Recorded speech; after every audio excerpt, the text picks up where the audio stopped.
السلام عليكم، عاملين ايه؟ يا رب تكونوا بخير وفي احسن حال. اخواتي وحبايبي في الله، احلى شويه جاتوهات في الدنيا. هنسمي الله ونصلي على الحبيب المصطفى. اللهم صل وسلم وبارك على سيدنا محمد وعلى اله وصحبه وسلم تسليما كثيرا. كل يصلي على النبي ويدوس لايك للفيديو. وشهر جديد يا رب يجعله شهر الخير والبركه على الجميع. مش هتكلم في اسعار لاني انا مش محتاج اتكلم في اسعار، لان الناس بتكلم نفسها. وانت ماشيه في السوق وانت ماشيه في الشارع في السوبر ماركت عند المحلات، كل الناس بتكلم بعضها بسبب زياده الاسعار المهوله. ربنا يعين الجميع ويقوي الجميع ويصلح حال الجميع، ويلطف بقى باخواتنا في كل مكان وينصرهم ويعينهم ويقويهم. انا كبسمه في ظل الدنيا المولعه نار دي اشتريت ايه؟ تعالوا هشارككم اشتريت ايه. اهم حاجه بقت عندي دلوقتي الحاجات الاساسيه. حاجات كتيره قوي كانت اساسيه استغنيت عنها بسبب فرق الاسعار. جبت ايه؟ رحت فتح الله لفرع جناكليس، كان في عرض. انا لما جيت سالتكم عن المكرونه كايرو كل شكر لي فيها، فهي الوحيده اللي كان عليها عرض. كان الكيلو ب 28 ككيلو كامل، وكان الكيس ب 8 جنيه الكيس الصغير، والكيلو كامل ب اللهم صل على سيدنا محمد ب 28. باقي المكرونات ب 30 الكيلو ب 30 جنيه، والاكياس اللي هي الصغيره دي بقت ب 10 و12 جنيه. تمام. جبت منها فرن كيلو، وجبت 2 سباجيتي، وجبت اللي هي دي مرمريه هلاليه، جبت 2 هلاليه. تمام. وجبت اللي هي دي خواتم، 2 خواتم، لان طبعا المكرونه والرز والدقيق اهم حاجه دلوقتي بقت عندنا. جبت اكياس المكرونه زي ما انتم شايفين كده، وكان ما كانش فيه شعريه، فرحت جايبه ايه نص كيلو الشعريه سايب، لان احنا ضغطنا في الشعريه كتير.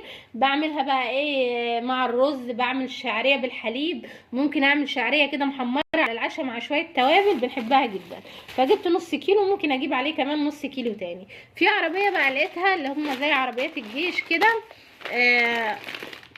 كان معاها الرز ده الكيلو ب30. تمام. جبت 2 كيلو، انت ليكي بس 2 كيلو. قلت لهم طب انتوا بتقفوا في مكان معين؟ قال لي لا، عشان حرام ما اقولكمش على عنوان ويطلع ان العنوان ده تروحوا ما تلاقوش العربيه دي موجوده، هم بيلفوا. فكان الرز ده يا جماعه قال ممكن تلاقوا منه في الجمعيات اللي هي بتاعت ايه، مصريه والكس والتعاونيه والحاجات دي. فجبت ال2 كيلو دول، كان الكيلو ب 30 جنيه. تمام. طبعا الرز الصقر واورجن ب 40 جنيه الرز. فقلت دول حلوين، حتى لو متكسره شويه تنفع في المحشي. والايد فلاحه حاطه رز يمشي حاله برضو حلو جميل. كان الكيلو ب 32 جنيه. جبت 2 كيلو، لان انتوا طبعا انتوا عارفين سقعه وشتاء ومحشي والرز لا غنى عنه. فجبت ال4 كيلو دول، يعتبر سعرهم مهاوت شويه. دوروا يا جماعه، احنا يعني لو في فرق حاجه من حاجه 2 3 جنيه احنا اولى بيها. فجبت الكيلو السايب ده كان على 32، والكيس ده كان صدفه بصراحه فجبته ب 30 جنيه. تمام. ده بالنسبه ايه للرز. كان الدقيق ده بقى عليه عرض بس في الجمعيه كان ب 22 جنيه، وليكي كيلو واحد بس، لان كيلو الدقيق بقى ب 30 جنيه. فجبت الكيس ده وقلت هروح تاني لو لقيت اجيب لي 3 4 كيلو بصراحه ب 22 جنيه معقولين، خصوصا ان الدقيق ده النوعيه بتاعته نضيفه كمان، مش دقيق عادي، لا، في الكيك وفي المعجنات وفي البيتزات ملوش حل. تمام. وجبت قصاده لان انا عايزه اعمل شويه حاجات اللي هو ده. يعني انا في الاول جبت ده اتصدمت، ده اللي كنا بنجيبه يعني ب 16 جنيه و17 جنيه بعد الغلا بقى ب 30 جنيه. تمام. فلقيت ده في الجمعيه، جبت كيس وقلت هبتدي ان انا ايه اجيب حبه كده كيس ورا كيس، لان انا عايزه ايه اجمع لي كام كيلو دقيق عشان رمضان والشتاء لا غنى عنهم والكلام اللي انتوا عارفينه ده. جبت جبن، جبت نوعين، جبنه الفيتا دي وجبنه كيري اللي هي السايبه دي بتبقى كيري. تمام. وجبت دي نص كيلو، وكيس ملح. صلصه ده اقل نوع ب 14 جنيه، الانواع التانية من 20 وطالع. جبت الخضار وما ادراك ما الخضار. بص بقى، مع الاسف الشديد انا تلاجتي باظت. تمام. وصلحتها. خلوا بالكم اليومين دول قطعه النور وان هو يجي على غفله بيبوظ الاجهزه. فاي حد عنده تلاجة يخلي باله بالله عليكم، لما يقطع النور شيل الفيشه، وبعد ما يجي النور بدقيقتين 3 5 دقايق تروح مشغله الفيشه تاني، لان النور لما يجي مره واحده بيكون قوي، ففي اجهزه مش بتتحمل، فلا قدر الله بتتحرق. محدش معاه دلوقتي يجيب اجهزه، محدش. واقل عطل في التلاجة بيكلفك 1500 جنيه اقل عطل، وكمان غير ان الاجهزه بقيت يعني اقل نوع من 30,000 وطالع، فالناس مستويه جدا جدا جدا. فخلوا بالكم بالله عليكم من موضوع التلاجات ده. فجبتها فصلحتها، لسه مشغلاها امبارح يعني عادي على حسن نيه، وانا عشان الدنيا كانت عندي فاضيه، فانا تلاجتي بايظه فمش هجيب احط خضار وحاجات عشان ما عنديش تلاجه. فلما لقيتها ايه اشتغلت، نزلت جبت شويه خضار.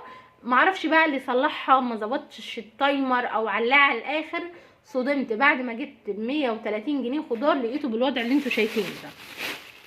يمكن الفلفل شويه ماسك نفسه، بس عبال ما يهدى شويه ويبرد هنلاقيه دبل. جبت نص كيلو فلفل، الربع ب5، نص فلفل عادي الربع ب5، النص ب10، الكيلو ب20.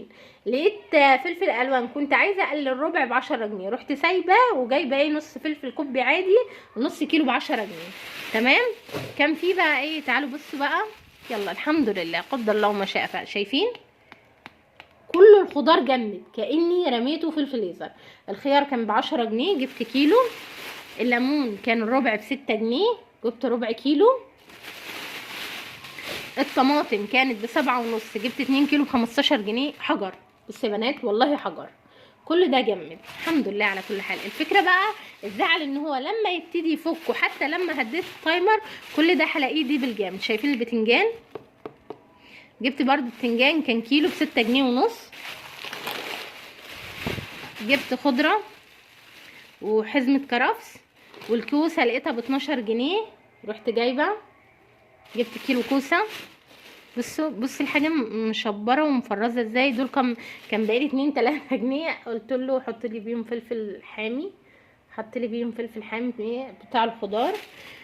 جبت 2 كيلو بصل، وجبت 4 كيلو بطاطس، والجزر طبعا جميل جدا جزر الشتاء. جبت 2 كيلو ب10 جنيه، كان الكيلو ب5 جنيه، كان حلو جدا. هي دي مشترياتي. نزلت جبت الاساسيات في الخضار اللي هي طماطم خيار فلفل. كنا نجيب فلفل الوان وفلفل مش عارف ايه، مفيش الكلام ده. كنا نجيب بتنجان رفيع وبتنجان موف وبتنجان اسود، لا هو ده عشان هعمل منه مسقعه. يعني انا جايباه ب6.5. ومش لازم زيت يا جماعه، احنا بنقلب حاجات بمعلقه ومعلقتين زيت، احنا لينا 8 سنين مع بعض اكيد عارفين الطريقه. فجبت البتنجان عشان هعمله مسقعه، والكوسه برده هعملها وصفه حلوه. وزي ما قلت جبنا الاساسيات. جبت 2، احنا اسره متوسطه بتختلف من عدد اسرتك. جبت 2 طماطم، جبت 2 بصل، جبت 4 بطاطس لان استخدام البطاطس كتير، وجبت كمان فلفل ليمون خيار كوسه جزر بتنجان. ده بالنسبه للخضار والاساسيات. وبيجي بقى موضوع البقوليات، الرز والمكرونه والدقيق والصلصه والتوابل والماده الدهنيه، دول اهم حاجه. الرفاهيات التانية خلاص ما بقاش ليها ايه اي لازمه. وجبت كمان كيس السمنه ده اللي كنا نجيبه ب6 جنيه ومش عارف ايه، بقى ب35 جنيه. ويا ريت جنه، هي كل السمنه مش كويسه بس معروفه جنه والهنا اغلى شويه، لا ده تبارك نوع كده زي قوت القلوب والهانم والكلام ده كله، ده بقى عامل 35 جنيه. وما ادراكم بقى على اسعار الزيت، يعني الله المستعان. تمام. هو ده فيديو النهارده، ربنا يعيننا ويعينكم جميعا. خلوا بالكم من موضوع التلاجة ده بالله عليكم، انتوا مش ناقصين واحنا كلنا مش ناقصين. بتمنى من فيديو النهارده يكون عجب حضراتكم، ربنا يجعله شهر خير وبركه وجبر خواطر للجميع. طالما ربنا موجود خلاص ما تشيلوش هم حاجه. والله يا جماعه قولوا يا رب واستغفروا وربنا يعيننا ويقوينا. هي مش بتمشي غير ببركه ربنا. حتى لو الاسعار زادت، دي قالت وصفه، دي قالت معلومه، احنا ماشيين ببركه وستر ربنا مش اكتر ولا اقل. هو ده فيديو النهارده، اشوفكم على خير في فيديوهات تانية كتيره. مع